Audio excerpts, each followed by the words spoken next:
Yes, guys, welcome back to the African Gunners TV. My name is Cossy. Welcome back to a brand new video. Arsenal take on West Ham this Sunday in a very important fixture. I think every game right now for Arsenal is really important, but West Ham have beaten us on 2 occasions this season already. 3-1 in the EFL Cup and 2-0 at the Emirates Stadium in the Premier League. If they beat us on a 3rd time, it will be embarrassing, it will be humiliating, it will mean that they own us literally, and which is something that is actually very, very painful.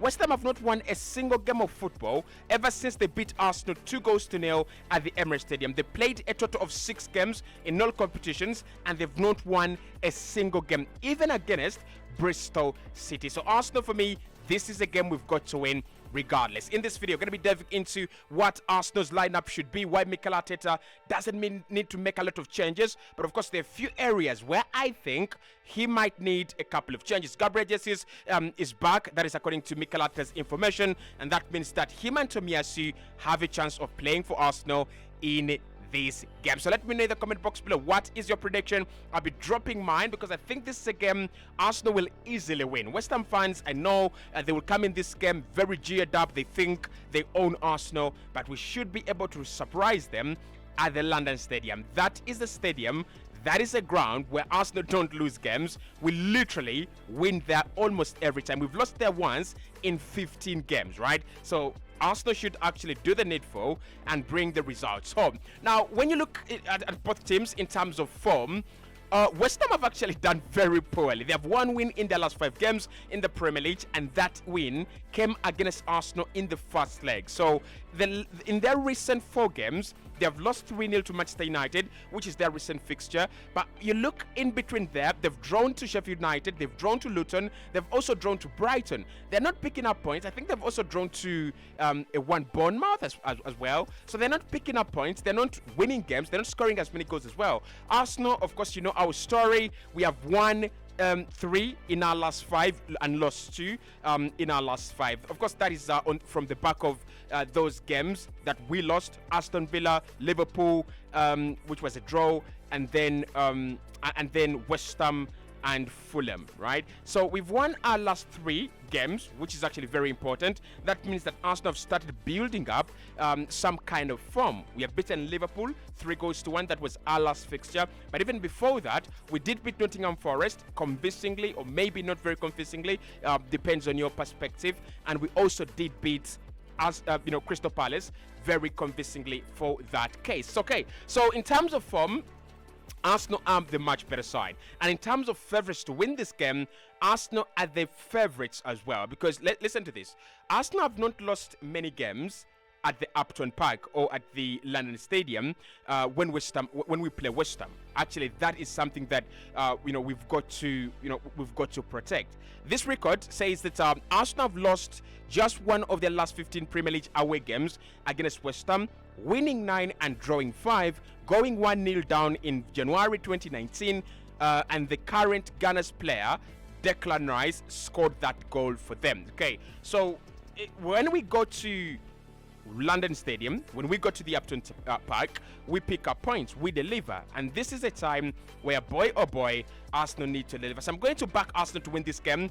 In my opinion, I think we are favourites, right? I've been looking at the West Ham form before coming live on this video, before recording, and it doesn't really look good. They've scored 4 goals in their last 6 games, and they've conceded 8 goals in the last 6 games. That means that they are conceding double the amount of goals they are scoring, and that is never a very good sign for you as a team. And mind you, they didn't score against Brighton, which was a 0-0 draw. They didn't score against Manchester United, where they lost 3-0, and I think they shared another 0-0 draw as well in the Premier League. So if Arsenal defensively, one of the best sides in Europe right now is Arsenal defensively. So if defensively we can progress and show our ability, which means we can limit West Ham to non-scoring goals. I mean, there's a question how West Ham have scored already 5 goals against Arsenal this season in 2 games that we've played them.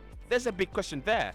But if we can limit them from scoring, because they're very poor at scoring, and maybe we score 1 or 2, it becomes an easy game for us to win. So I think Arsenal are favourites to win this one.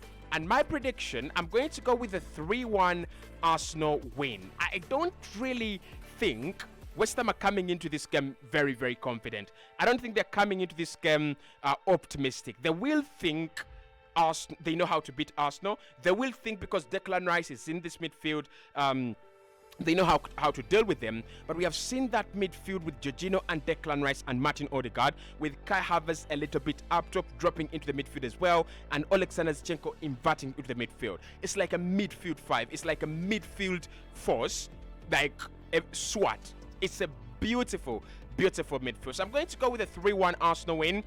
I know most of you will agree with me. I think West Ham will score. They've done well against Arsenal, and I won't be shocked and surprised if they go 1-0 up, maybe at half time. But I know Arsenal will come back in this game, and we will actually win. So what would the starting 11 be? Many people have already said that you don't change the winning team. You don't change a winning team. You don't change the team that actually picks you points, especially if they pick up points against a Liverpool side that you know are quality, and you've got to do much better, a lot to beat them. David Raya, I would keep him. Right, this is the team that actually beat Liverpool. Ben White, Saliba, Gabriel, and Alexander Zinchenko. Zinchenko is injured, so we don't have him in this game. Mikel Arteta said he will be assessed, but definitely that's where Tomiyasu comes in my opinion, not Jakub Kiwior. Declan Rice, Martin Odegaard, and Jorginho did play in the midfield 3, and Saka, Kai Havertz, and Gabriel Martinelli were up top.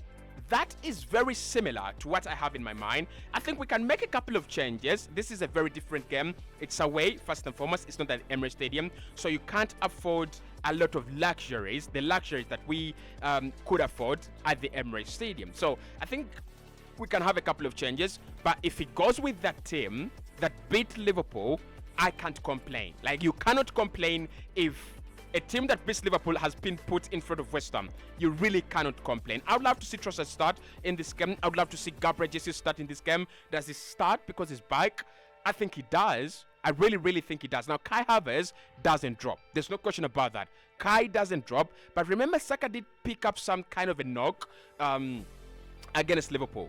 I think Mikel can rotate Saka in this game. Maybe play Gabriel Jesus if he's better and fit than Saka. Play Gabriel Jesus first, and then Saka can come on later, or you play Saka first and then Gabriel Jesus can come on later, right? So I think the similar 11 that we saw against Liverpool can stay as long as as long as we pick up the 3 points. I really, really do not care. Okay, so what are some of the strengths of this West Ham side that I've actually looked at? I think there are 2 things that you've got to admire about them. Number 1 is their wide force. They're wide players. They are absolutely very good in Mohamed Kudus and Jared Bowen. Jared Bowen has been a key player for them for the last 2-3 years now. He scores a lot of goals, he creates a lot of chances for them, and he's always a willing runner and an outlet, and a player that actually is willing to beat players 1v1. There's a time when Arsenal were linked with Jared Bowen, and I think that actually communicates the level at which he's been performing for the last 2-3 years. Like I said, I don't think he will play for Arsenal. I don't think he's going to come to Arsenal. But Jared Bowen is a player I really, really do like. So Jared Bowen there is a player you've got to watch. He is a strong point for David Moyes. The other strong point for them is Mohamed Kudus. He does score goals. He does run and sit on those billboards. You know the celebration. You know how it goes. And he's a beautiful player. Like, really, really beautiful player. So Kudus and Jared Bowen, those 2 can actually win a game for West Ham. And when West Ham have beaten us, those 2 have been very crucial and very important to West Ham's play. The way they expose Alexander Zinchenko, the way they disturb, Benjamin White, the way they make the pitch a little bit bigger, or at times even very, very big. We've got to deal with them. But then the other thing that I love about West Ham is their ability to play as a unit. Now, they do have a couple of individual brilliances in there, but you never see them, and you never see David Moyes rely on individual brilliances. They always play as a team. And when this team is disintegrated and then they're not playing as a unit, they actually struggle. So I think Arsenal, because we want to dominate games, we want to control, dominate, obliterate the opponent, we've got to pay attention, extra attention to what West Ham do, especially these 3 players. Edson Alvarez in the 6, James Ward-Prowse in the box-to-box, and Lucas Paqueta in the creative role. Those three players are absolutely deadly and dangerous players. They will do anything when they are, when they coordinate. They have a lot of individual quality. Now they have a lot of quality together, and the way they've just seamlessly fit into each other as if they played for they played with each other for years and years. It's actually very, very impressive. James Ward-Prowse joined in the summer from Southampton. Lucas Paqueta has been there for 1 season from Lyon, and he's actually brilliant. And somehow they have fit into a guy who's come from Ajax and Edson Alvarez, and everything seems like they're the perfect midfield. So Arsenal have got to work on that. We've got to block that partnership. We've got to erase the chemistry they have, at least for the 90 minutes we're going to play against them this weekend. Some of the weaknesses I've looked at in this West Ham side, they actually don't score goals that much. Like I said, they've only scored 4 goals in the last 6 games in all competitions, conceding 8.